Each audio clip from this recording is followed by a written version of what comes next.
I wanted to continue on the themes that we were covering last time, which I don't want to try to repeat all the themes, but I'm sure I welcome your questions anytime.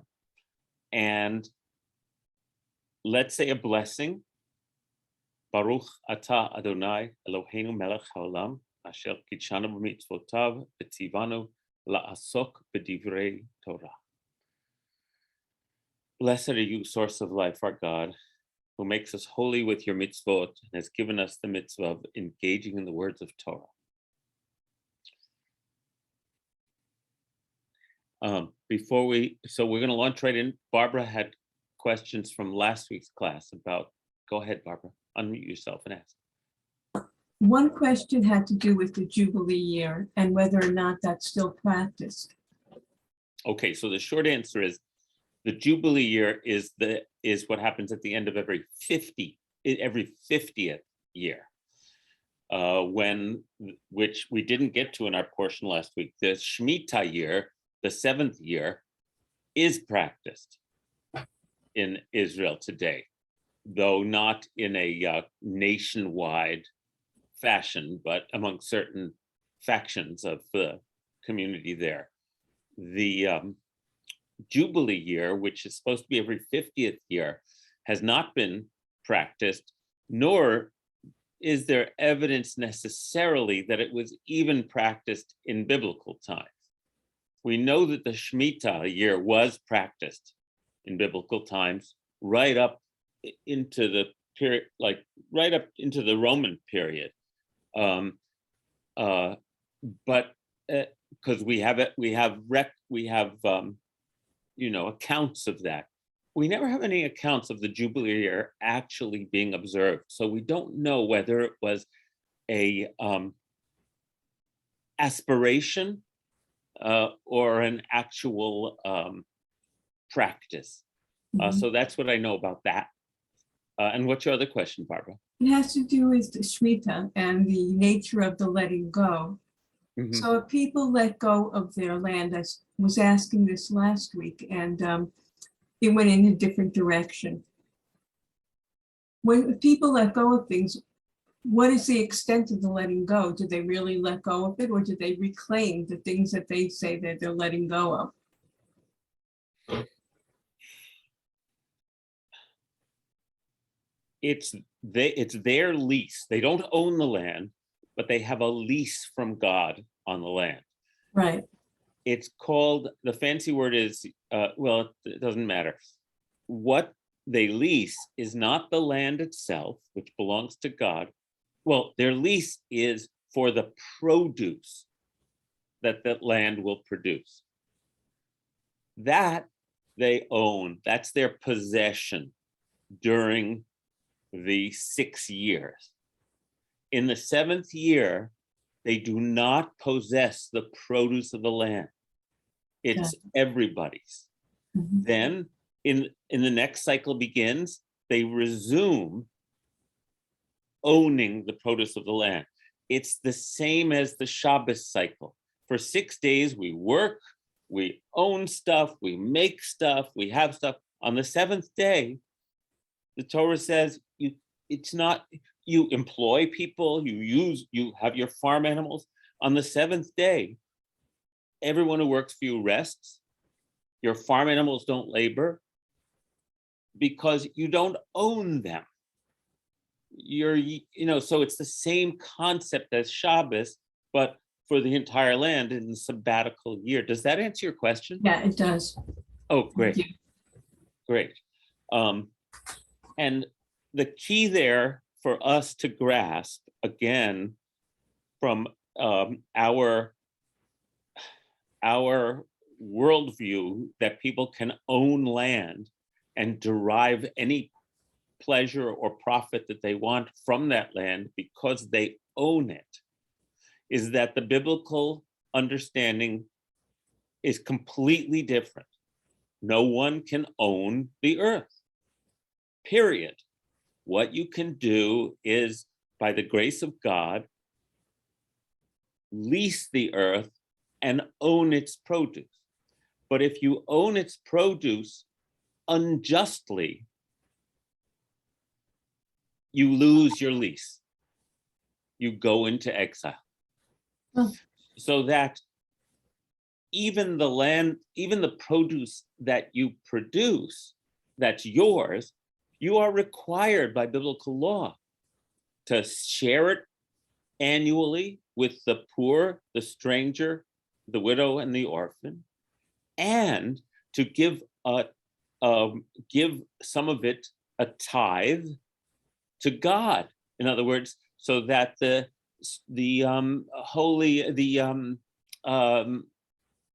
institutions of the holy institutions, the temple, have what they need to be supported, so that yes, you own the produce, but you're taxed, as it were. You are obliged to share it, even in those 6 years. If there is no justice, if there's no equity, if there's no fundamental understanding that the least among us have to also be able to live with dignity, you're also not fulfilling the understanding of how this land, of how a steward of the land is supposed to behave. So there are many checks, even on our owning the produce of the land, that we have to fulfill in order to, remember, to create a holy society in which the divine presence can dwell. Sylvia, your hand was up. Did you see the little video and that Rabbi Foreman did this past week? No, I did not. So I hope you did, because I don't remember that much of it. But what I do remember, because he was talking about why is it that we think that Shavuos has something to do with the giving of the Torah, because it really doesn't say anything like that. But so I can't remember why he said it was, but he did go into the 49 days and the fact that, Shabbos is the 7th day, that the Shemitah year is the 7th year, that 7 times 7 is 49, and therefore the Jubilee year, which is the 50th year, and that's the counting of the Omer. He put all these things together, and he had a really great sense of humor about why the rabbis did this, why they added that. It's funny that I can't remember that part. Well, it's actually quite elaborate, and I've taught about that before. And next week we'll be in June, and we'll be leading right up to Shavuot. So let's talk about that next week, okay? Okay, so look, I think you belong to Aleph, right? Oh yes, I'm going to watch it. I don't, so of course they always cut me off when I'm watching a really good video. They want me to join. That's right. So, okay, so I'll watch it and incorporate. But what I do want to say that's pertinent to the counting today is that, interestingly, Shavuot is which in English is called, which means weeks, W-E-E-K-S, and comes from the word, and the word for week in Hebrew is Shavua, which comes from the Hebrew for 7, Sheva, right? That's where the word comes from, the 7-day week. So a week is a Shavua, and it says you shall count off 7 weeks, and on the 50th day is a festival called Shavuot, where you bring the first fruits to the priest and offer your gratitude, right? Now I'm remembering.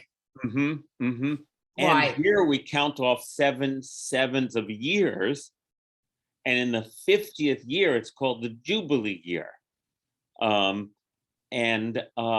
Next week, there are deep connections there, which we can look into of what this 50, just like the 50th is, just like the, yes. Oh, so we'll talk about that next time, okay? And now I'm remembering, because it's the agricultural connection that you talked about 2 weeks ago. Right. Because when Shavuot comes, you bring the first fruits of your land and there's a declaration in the book of Deuteronomy that you make saying, I was a wandering Aramean and you brought me to this land and here I am. And so I'm offering my gratitude to you. Right. Yeah, that's very connected to the idea of the land is not ours. And we're not agricultural anymore. Hmm? And we're not agricultural anymore. Well, we're not agricultural anymore, but the idea, but again, my thrust these weeks is that we need to reimagine what it means to be so integrated in your life with the land that feeds you. That's something critical that we have become too disconnected from. So that we can't, so that in the case of Torah study, we miss a crucial layer of depth of what the Torah is trying to teach us about living humbly and in connection to our land. Any other questions right now? Blaze? You got on mute. Thank you. This may not be relevant to anything particular that's in your choice of what you want to teach today, but I wanted to ask anyway. I noticed that every week of the Omer, there's a different theme. And I'm wondering if this is connected in any way to the counting, to what's in the Torah, yeah. So the short answer is no. The short answer is that the themes of each of the week of the Omer are a much later innovation and interpretation of the Omer from the Middle Ages based on Jewish mystical practices.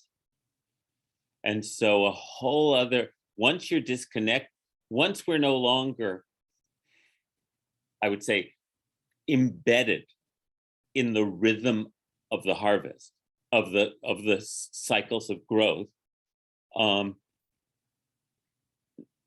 additional interpretations of what this counting represents develop over literally the centuries. And while we're in exile, the land-based understanding of the Omer recedes and new spiritual interpretations emerge. One thing that I know we can connect them all through is this through theme of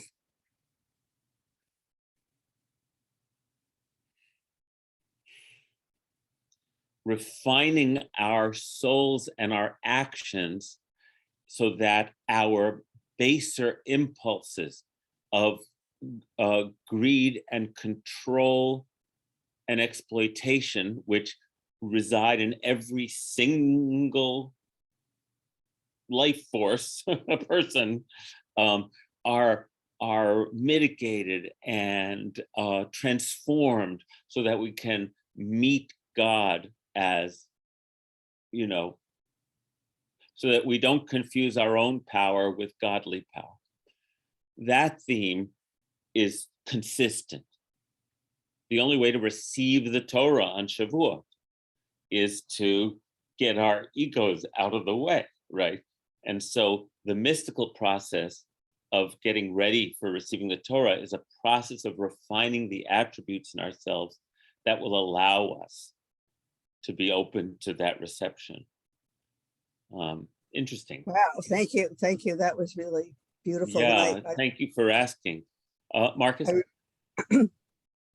May I ask one more question about last week's Parsha? Sure, of course. In my grappling with the Hebrew, it seemed to me, and I want you to correct me if I'm wrong, that the way it's languaged, it's not merely that we let the land rest, we don't do something to the land, but that the land is spoken of in a way that echoes the way that we rest, that the land is treated in the way it's languaged in Hebrew as a being, as a living being, as a sentient being, if you will. We rest on Shabbat, the 7th. The land has its own, as it were, almost volition. As a being, it rests. That's how I read the Hebrew. It didn't seem to be languaging it as if it is a thing, and that's so wonderful if that's the case. But am I wrong? No, I think you're right. I think that's a beautiful way of expressing it. And we did talk last time about about here in Bahar, the word for, there are two words for the sabbatical year. One is Shabbaton, which means a Sabbath, like Shabbat. And the other is Shemitah, which is how it's referred to here. And Shemitah comes from the word to let go. So we let it go. We let the land be. Just as we release debts, we let them go. So a beautiful translation of the sabbatical year from the Hebrew Shemitah is that we let it go, we release it, we give up control over it. So yeah, I like the way you said that about the land having its own, the land needs its sabbaticals just like we do in order to retain its productivity. Thank you. So my friends, what I want to share with you now is I didn't quite, my mind is in many directions, but I think I can pull this off. I want to go back to just one sec.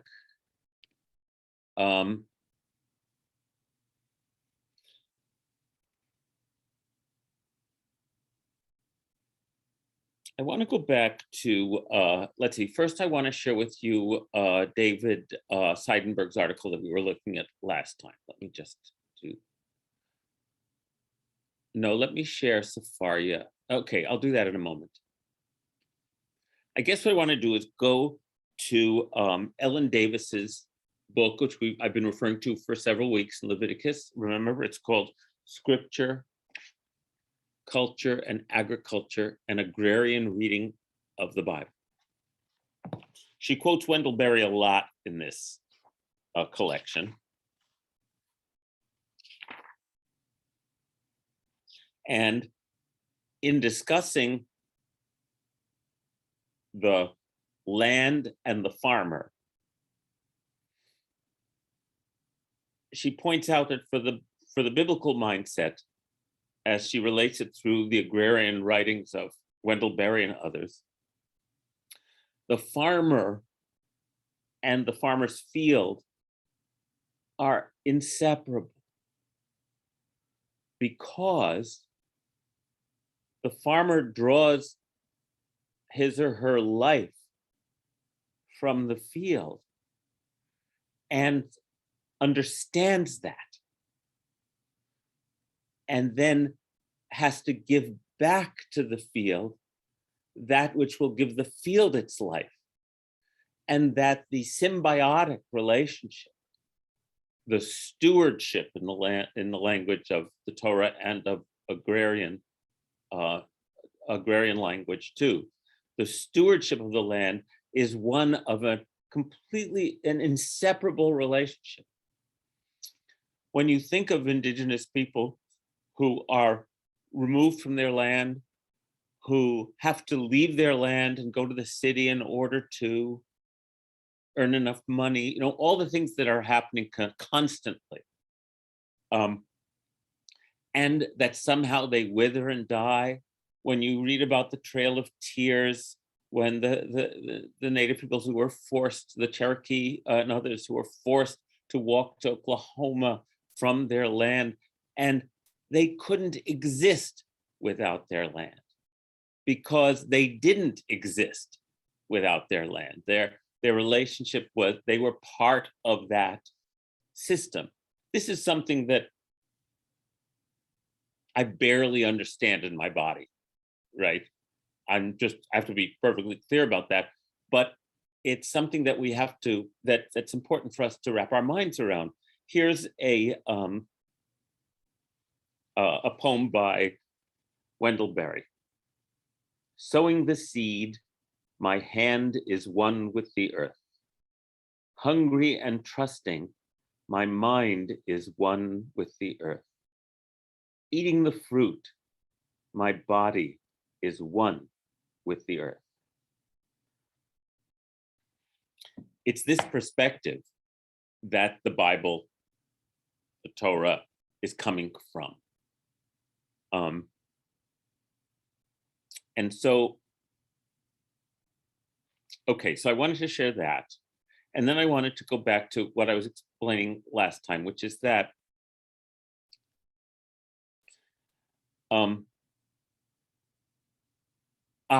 finally, okay, clicked into my head. The question that that both David Seidenberg, who I was quoting last week, and Ellen Davis are addressing is, there's a question in the Bible: if God gives Abraham the land, here you go, I'm giving you the land, but then tells Abraham in chapter 15, but your descendants are going to have to be strangers in a strange land for 400 years, and I will bring them up from there and redeem them and bring them to this land. It's like, why? That was the interesting question that I wanted to think about. Why does that have to happen? Why can't you just get here's the land that I'm going to show you. Now show the world, as we were saying last time, how this is supposed to be done.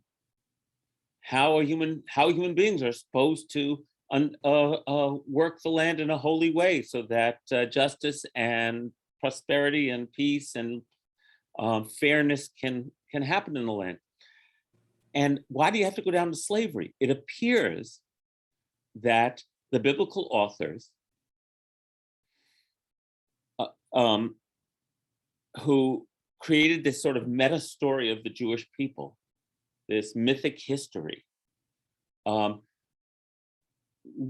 to make the point, because the language gets used over and over, that just as God redeemed us from servitude, it is our task to redeem each other from suffering and servitude.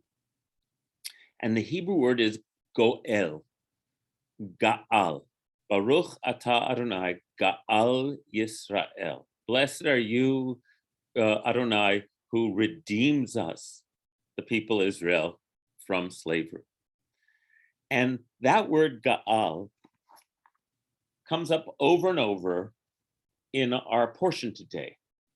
And I'm going to share the screen and show you what I mean.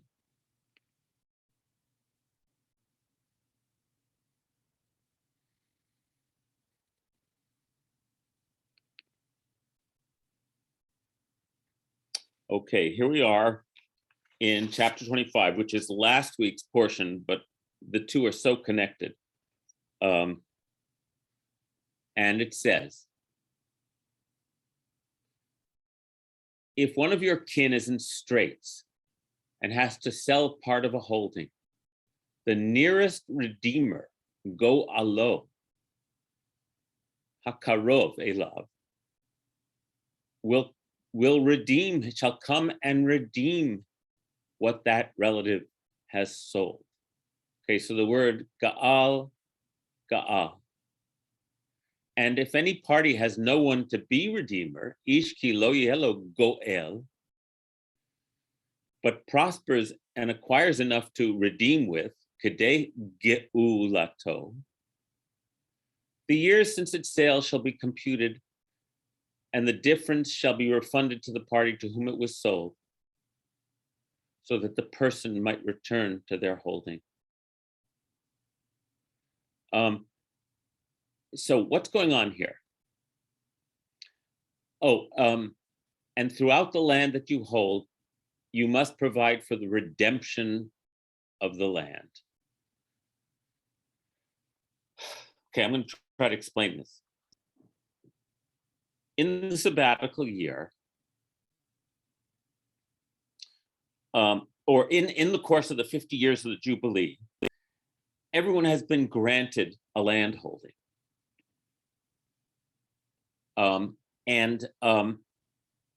That land holding is not their land that they own. Remember, it's the land that God has leased to them so they can enjoy the produce of the land.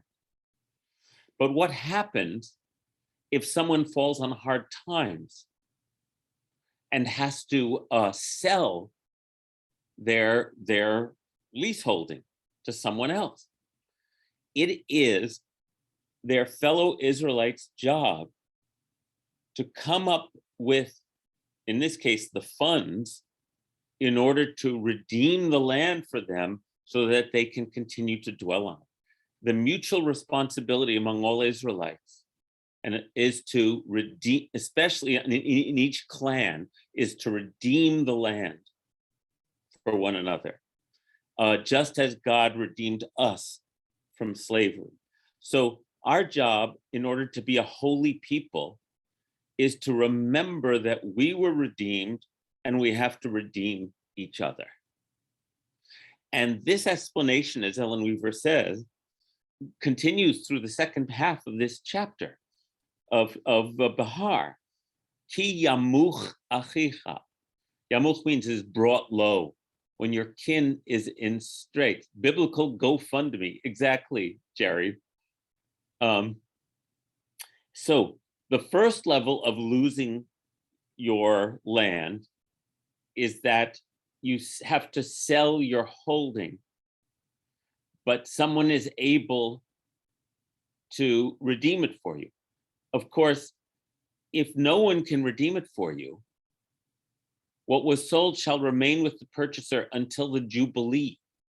In the Jubilee year, it shall be released so that the person returns to that holding.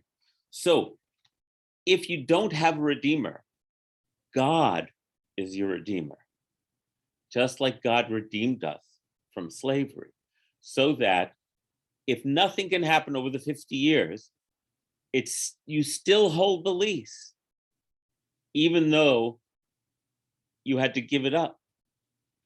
And in the 50th year, it is restored to you and you can start over. Then the text explains to us that there's another level of degradation. If your kin, being in straits, if your kin is brought low and they come under your authority and are held by you as though resident aliens, let them live by your side. Ger v'toshav. Ger is a stranger or an alien. We were strangers in the land of Egypt, meaning we were resident aliens there, and God redeemed us from there with a strong arm and an outstretched hand. So let's say you lose everything and you become a member of someone else's household, like a resident alien. Then the Israelites must let them chai, live with you.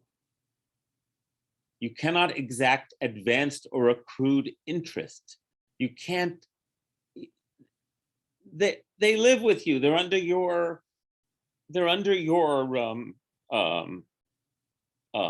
don't own anything, but they're under your household. You have to treat them as such. You can't dun them or charge interest. Why? Because I, Yod Heh Vav He, am your God, who brought you out of the land of Egypt to give you the land of Canaan to be your God. So once again, our goal is to be like God, being that we're made in God's image, we have to behave that way. God brought us to this land, and now we have to live as such. And then it says, an even worse circumstance if your kin under you continue in straits and must be given over to you, you cannot subject them to the treatment of a slave. They remain with you as a hired or bound laborer, in other words, an indentured laborer, and they shall serve with you only until the Jubilee year. Then they, along with any children, shall be free of your authority, and they shall go back to their family and return to their ancestral holding. Why? For they are my servants, whom I freed from the land of Egypt. They may not give themselves over into servitude. Lo yimachru, they cannot sell themselves into slavery. You shall not rule over them ruthlessly. You shall fear your God. And then I just want to get to the final verse of this chapter, where it says,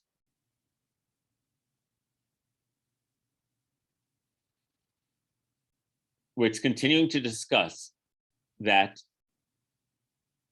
in the Jubilee year, if you have come under someone else's authority early in the Jubilee cycle, the cost is that you calculate the years of produce for those however remaining years, whether they are many or few. You shall pay back for the redemption in proportion to the purchase price. There's a whole, it's very, it's detailed, but it's not that complicated. You figure out how many years of produce. You don't own the land, you own the produce. And if they can redeem themselves because they have a wealthy relative who can pay back for the produce that now you will not collect because you're giving the land back to them, fine. If not, then in the Jubilee year, God redeems them. As it says, for it is to me that the Israelites are servants. They are my servants whom I freed from the land of Egypt. I, your God, Yod He Vav He. So it appears we needed to go down to Egypt so that we could experience redemption by God. So that when we came to the land, we would know what it means to redeem our fellow Israelites. It would appear that the experience of being in Egypt was a necessary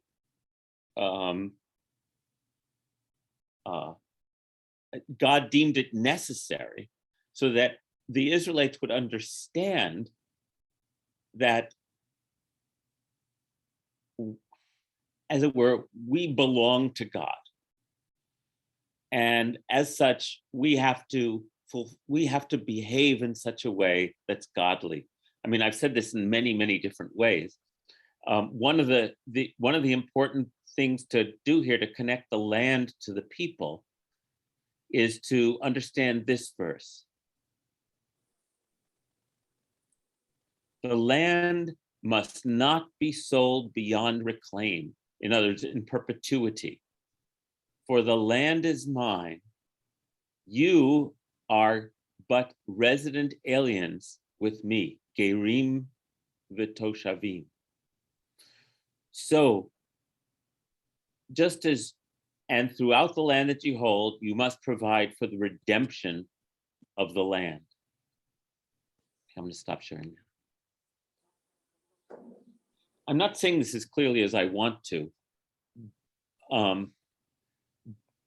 but I hope the thrust of what I'm saying can get across, which is that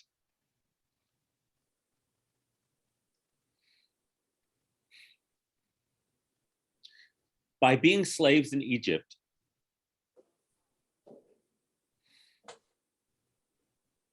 we come to understand what it means to be at the under the ruthless thumb of human control. By being redeemed by God, we come to understand that there's a higher purpose to human existence in living in harmony with each other and the land, and in not trying to exert pharaonic control over the land. Now, Diane asks the crucial question: given the greediness of humans, did this ever work? The biblical answer is no. Because what happens? We, towards the end of the biblical narrative, we are exiled to Babylonia. And we are exiled, and the theological explanation for that by the Israelites is that we didn't keep the Torah. And what does it mean to keep the Torah? And this is where I get back to the fact that here at the climax of Leviticus, Mount Sinai is invoked over and over. It says that in the chapter that follows Bahar. Let me share the screen again.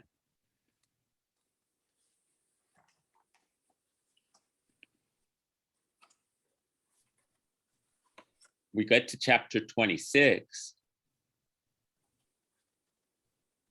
If you follow my laws and faithfully observe my commandments, I will grant your rains in their season, so that the earth shall yield its produce and the trees of the field their fruit. And your threshing shall overtake the vintage, and your vintage shall overtake the sowing, and you shall eat your fill of bread and dwell securely in your land. I will grant peace in the land, and you shall lie down untroubled by anyone. I will give the land respite from vicious beasts, and no sword shall cross your land. And you will fight off your enemies. Your enemies shall fall before you by the sword. And I will look with favor upon you and make you fertile and multiply you, and I will maintain my covenant with you. You shall eat old grain long stored, and you shall have to clear out the old to make room for the new. I will establish my abode in your midst, and I will not spurn you. I will be ever present in your midst. Remember, make me a sanctuary that I might dwell in your midst. I will be your God, and you shall be my people. Who is our God? I, Yod-Heh-Vav-Heh, am your God, who brought you out from the land of the Egyptians to be their slaves no more. And here's this beautiful phrase: who broke the bars of your yoke and made you walk erect. So this is about our own internal realization, manifestation of actualization of our human potential. Blaise says, Wendell Berry maintains that racism and the institution of slavery separated the people who called themselves owners of the enslaved, separated those people from the land, as they did not work the land themselves and used the produce for profit. Thank you, Blaise. I am Yod-Heh-Vav-Heh, who brought you out from the land of the Egyptians to be their slaves no more, who broke the bars of your yoke and made you walk erect. I just love that phrase. Liberation. Liberation is not, true liberation is not the capacity to do whatever you want. True liberation is being connected to the source of life and being the servant of the source of life. Go tell Pharaoh, let my people go, says Yod-Heh-Vav-Heh, that they might be my servants in the wilderness. But if you do not obey me and do not observe all these commandments, if you reject my laws and spurn my rules, so that you do not observe all my commandments and you break my covenant, I will in turn do this to you. I will wreak misery upon you. And now we get into a chapter that describes the worst of human degradation, with plagues, etc., etc. And I will break your proud glory. Ge'on uschem. Glory, Oz is strength. I will break your proud might. I will make your skies like iron and your earth like copper, so that your strength shall be spent to no purpose. Your land shall not yield its produce, nor shall the lands of the trees yield their fruit. And I will, if you remain hostile towards me, I will go on, smiting you sevenfold for your sins. I will loose wild beasts, and there's more and more and more until it says, it's just, I will make the land desolate. I will scatter you among the nations, and your land shall become a desolation and your cities a ruin. And then shall the land make up for its Sabbath years throughout the time that it is desolate, and you are in the land of your enemies. Then shall the land rest and make up for its Sabbath years. Throughout the time that it is desolate, it shall observe the rest that it did not observe in your Sabbath years while you were dwelling on it, because you did not let the land let go. You basically ran it into the ground, just like one would run one's work. It says when you could, your workers, pound your workers into the ground. Marcia says, it's such a fine line that we humans must walk between good pride and puffed head pride. Beautifully said. So the greediness Dan speaks of continually separates us from God's intention. Well said. Oh boy. And as for those of you who survive, I will cast a faintness into their hearts in the land of their enemies. The sound of a driven leaf shall put them to flight. We will live in abject anxiety and fear, fleeing as though from the sword, even though none pursues us. Ugh. This is a poetic and hyperbolic description of the poles of possible human condition. One that lives in deep connection versus one that lives in desperation, dislocation, and anxiety. Rob says, I like how the land is like a character in the story. It's humanized in a way. Yes, that goes right back to whose comment at the beginning of our class? Marcus's, yes.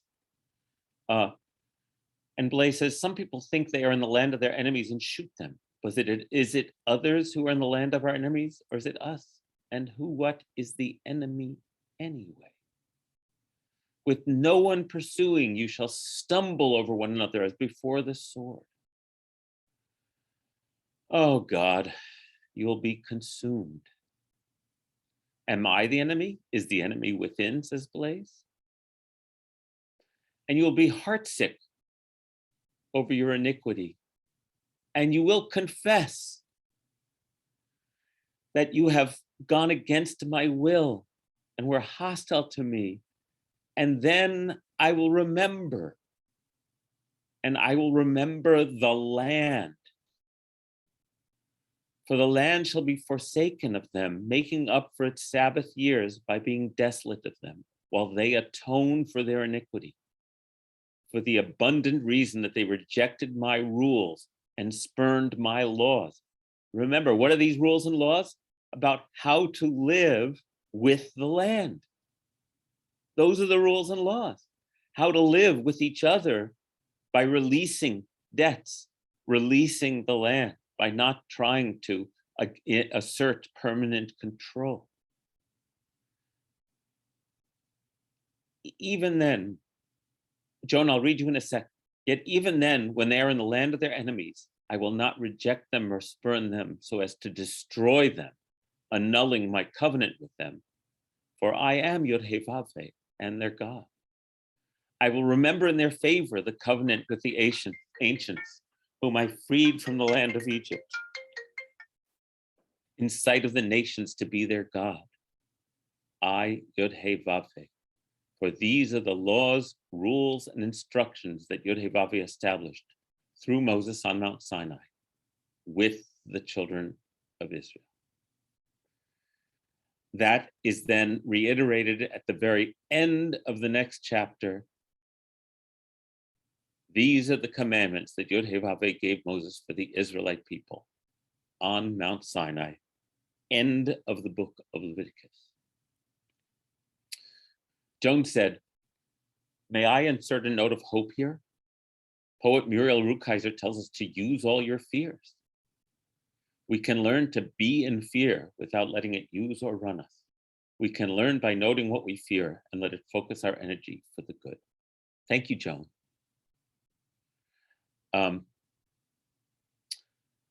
The portion itself has a note of hope in it,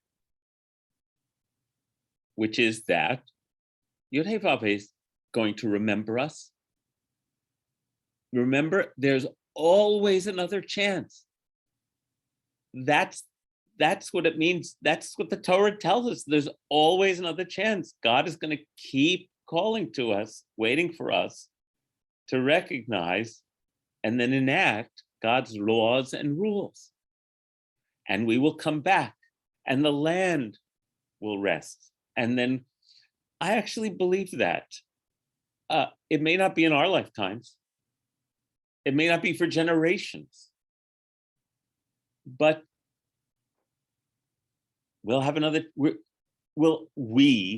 another chance. But I also want to add that there are people doing this everywhere all the time. We're never abandoned. That's the nature of teshuvah. We always can turn, and the Creator will be there ready to welcome us again into the family of life. We poor, misbegotten, strange beings who somehow deny and disconnect ourselves from the very fabric of our being.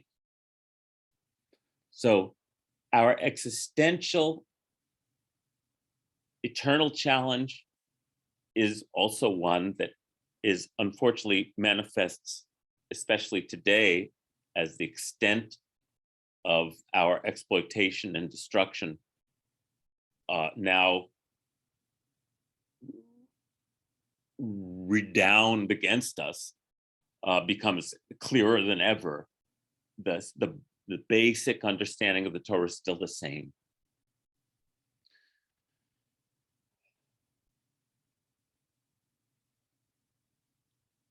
I want to say one more thing, which fascinated me, which I did not know.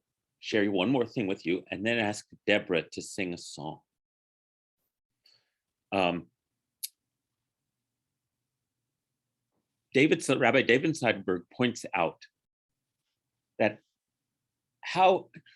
just to make it clear how central this is to what it means to create holiness in the world, this very much land-based understanding of how we are to live in the world, with the world, draw sustenance from the world and have it be sustainable,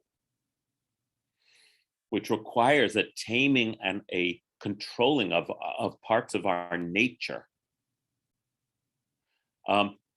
The entire Hebrew Bible ends with a book called the Book of Chronicles, which is a late volume in terms of the date of its composition that recounts the entire story. It's like a summary, a recap from Adam to the end of the Torah, which is our Babylonian exile in 586 BCE. It seems a strong case that the Torah was compiled in exile, because I imagine the Israelites, our ancestors, were trying to figure out what happened. Why are we by the rivers of Babylon? There we sat and wept as we remembered Zion. Why did this happen to us? And one might suspect that a lot of the theology of the Bible might have been composed in exile as we tried to sort out what we did wrong. And the entire Torah ends with a quote from Jeremiah. I'm going to share it with you. I never pay attention to the Book of Chronicles. It's all the way at the end. So let me just open it up for you.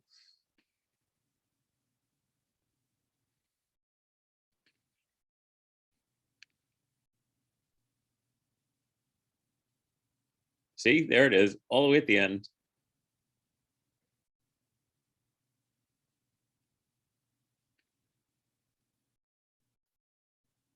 Here we go. Zedekiah was 21 years old when he became king. We are now in the year 586 BCE, which is the end, basically the end of the Torah narrative. And Zedekiah did was displeasing to the Lord his God. He did not humble himself before the prophet Jeremiah, who spoke for the Lord. And what did Jeremiah tell him? What was Jeremiah's message? Now they describe how Jerusalem's destroyed, the temple's destroyed. Those who survived the sword were exiled to Babylon. And they became the Bekhukotai servants, that key word, until the rise of the Persian kingdom. All of this exile happened in fulfillment of the word of the Lord spoken by Jeremiah. Quote, until the land paid back its Sabbath, as long as it lay desolate, it kept Sabbath till 70 years were completed. The Babylonian exile was 70 years long. And the understanding of, so it would appear the understanding of why they were exiled is not because they didn't keep the Torah in some very general sense. It's because they didn't keep the Torah in its most specific and important sense, which was they didn't let the land have its release time. They didn't live in harmony with the land that God had given them. And until they were exiled, just as we read in this week's portion, until the land could pay back all the sabbatical years it missed. And in the first year of King Cyrus of Persia, when the word of the Lord spoken by Jeremiah was fulfilled, that the land had had enough rest, the Lord roused the spirit of King Cyrus to issue a proclamation throughout his realm by word of mouth and in writing. Thus said King Cyrus of Persia, the Lord God of heaven has given me all the kingdoms of the earth and has charged me with building him a house in Jerusalem, which is in Judah. Any of you of all his people, the Lord his God be with you and let you go back up to your land. So I didn't even realize that the entire Hebrew Bible ends with this message of hope and return. It's quite beautiful and quite consistent with our Torah portion. It repeats our Torah portion, which I thought was absolutely fascinating. And I wanted to share with you, Marcus, and then we'll have Deborah sing a song. Oh, just the thought that I think this is correct. The Torah itself ends beautifully in what some people think of as imperfection. It ends in canonized incompleteness. Now, I'm not speaking of the Hebrew Bible as a whole, the Tanakh that you just referenced, but the third, as it were, the shlish that's the Torah, right? it ends with Moshe not being able to enter the land and the longing incompleteness of return. Whereas as a whole, the Tanakh does hahefech, the opposite, it almost, or at least it ends on the theme of make aliyah. It Whatever does. way you want to take that. Marcus, well, actually, I think it's parallel with the end of the Torah, because Moses dies, but the children of Israel are about to enter the land. And then the entire Tanakh, the entire Hebrew Bible ends with they just got permission to enter the land. So it's always about to happen. Is that fascinating? It's all canonized incompleteness, I think, at some deeper level with intention. And it reminds me of our discussion as a group some weeks back when I was with you, of the name of God itself. And I think your own best English rendering, which I love, which goes something like, because we know they're in ancient Hebrew, the two tenses were completeness. Perfect and imperfect, right? Incompleteness, not past, future, present. And so, the name of God itself, we don't want it to be static. So instead of I am what I am, or I will be what I will be, I think you rendered it wonderfully. I am becoming what I am becoming, something like that, as a beautiful paradox of the sort of, it's hard to put into well words. said. Let's hold on to that phrase, canonized incompleteness. It's so rich. Thank you, Marcus. And Joan. I need to acknowledge, I believe I got it at Wesleyan from a rabbi professor when I was 19, but I'm not sure. Do you remember his name? A wonderful man named Roger Klein. Yes, I knew him. A deep mensch who ironically gives scholarly lectures at the Cleveland Symphony on Wagner right before the Wagner performances. Wonderful. Thank you. I knew him. You knew him? Klein. Yeah. Roger Klein. No, Roger. We'll talk about right. You went to Wesleyan. I did. I was just there this past weekend for my daughter's graduation, and it was memory lane. And my nephews. I wouldn't say memory lane. I would say I felt like I was hallucinating, actually. Yeah, very surreal. Sorry to go into our Wesleyan stuff, but yeah. Thank you. And Joan said it beautifully. Central literary theme of desire motivated most activity and drama. Our vast condition is incompleteness and becoming. Remember what Aviva Zornberg's title for her book about Genesis?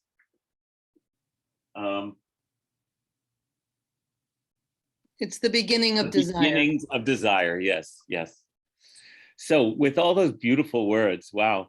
I know we're over a few minutes, but if you can stay, Deborah has a song that she quoted the chorus of that I'd love for us to hear, because it feels also completely right on. It's also so incredibly simple after all this. I can share the lyrics. Stuff. Yeah, that'd be good. Okay, I'm going to share the lyrics.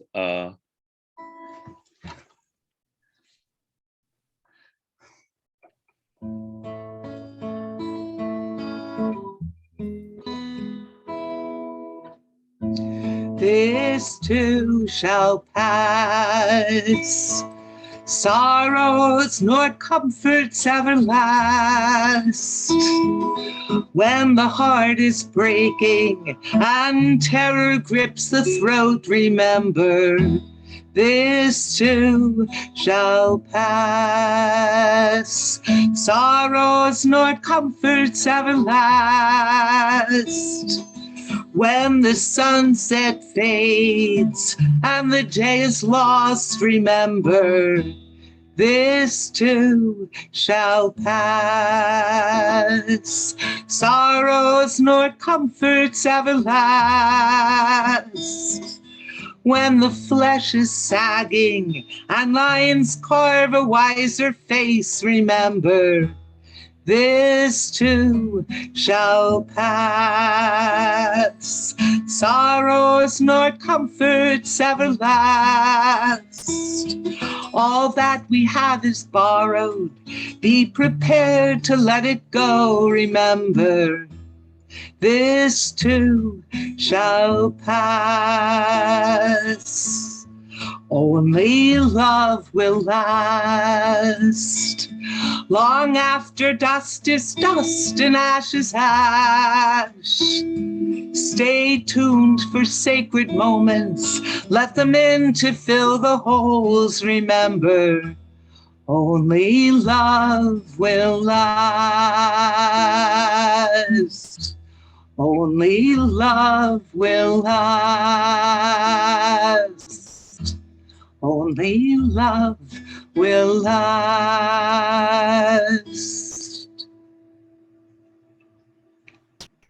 We have to applaud.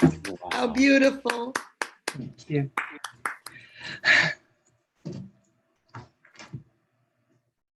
Good Torah, Deborah. Thank you. That was really wonderful. Thank you. Thank you. So Okay. beautiful. I'm going to let that. Oh, yes. I should put the lyrics in the chat. Let me do that now. And thank you all for listening and letting me share that. Thank you, Rabbi. Oh my goodness, you're so welcome. Yeah. Okay, here's the lyrics.